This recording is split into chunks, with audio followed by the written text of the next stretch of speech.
ஆண்டவராகிய இயேசு கிறிஸ்துவின் நாமத்தில் உங்களுக்கு வாழ்த்துக்கள். எல்லாரும் எப்படி இருக்கீங்க? சுகமா இருக்கீங்களா? சந்தோஷமா இருக்கீங்களா? இந்த நாளிலும் ஆண்டவர் கொடுக்கிற ஆசீர்வாதமான வார்த்தை நீதிமொழிகள் 10ஆம் அதிகாரம் 29ஆம் வசனம். Proverbs chapter 10 verse 29.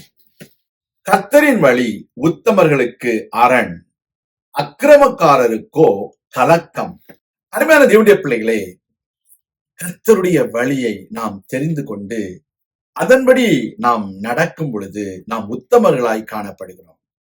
அப்பொழுது கர்த்தருடைய வழி நமக்கு பாதுகாப்பாக இருக்கிறது. ஒரு மனிதன் ஒரு குற்றத்தில் பிடிபட்டானேயானால் அவன் செய்தது தவறு, அவனுடைய வழி தவறு, எனவே அவன் உத்தமன் இல்லை என்று உலகம் தீர்க்கிறது. அதனால கர்த்தர் அவனை பாதுகாக்க முடியாது. ஆனால் நீங்கள் கர்த்தருடைய வழியில் நடக்கும் பொழுது உத்தமர்களாக இருப்பீர்கள். கர்த்தர் உங்களை பாதுகாப்பார். Dear child of God, the way of the Lord is a strength for the righteous. When you walk according to the word of God, you walk in the ways of the Lord. Then the Lord will protect you and he will give you strength so that you will be safe. That is what the Lord says. There are times people follow the ways of the world, but you and me have to follow the ways of God. The Lord teaches his ways only those who have the fear of the Lord. கர்த்தருக்கு பயப்படுகிறவர்களுக்கு அவர் தமது வழியை போதிக்கிறார். சாந்த குணமுள்ளவர்களுக்கு தமது வழியை அவர் போதிக்கிறார். He teaches the ways to the meek. That is what the Bible says. So we need to be teachable from God. When God teaches the ways of the Lord, we need to listen to God so that we will walk according to the ways of the Lord.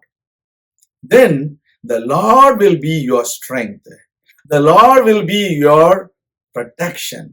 The Lord will be your shield. Wherever you go, the Lord will protect you because you walk according to the ways of the Lord. இந்த உலகத்துல நாம் தேவனுடைய வழியில் நடக்கும் பொழுது நாம் எங்கு போனாலும் கர்த்தர் நம்மை பாதுகாக்கிறார், நமக்கு அரணாய் இருக்கிறார். நம்முடைய வாழ்க்கையில தீமைகளிலிருந்து நம்மை விலக்கி காத்துக் கொள்கிறார். அதுதான் உண்மை. இன்றைக்கு அதை அறிந்து கொள்ள வேண்டும். We need to understand the wicked will have terrible situations because of their actions. We should not be like the wicked people. So we need to learn the word of God. We need to learn the ways of the Lord from the word of God so that the Lord will be your protection all your ways. நாம் ஜெபிக்கலாமா?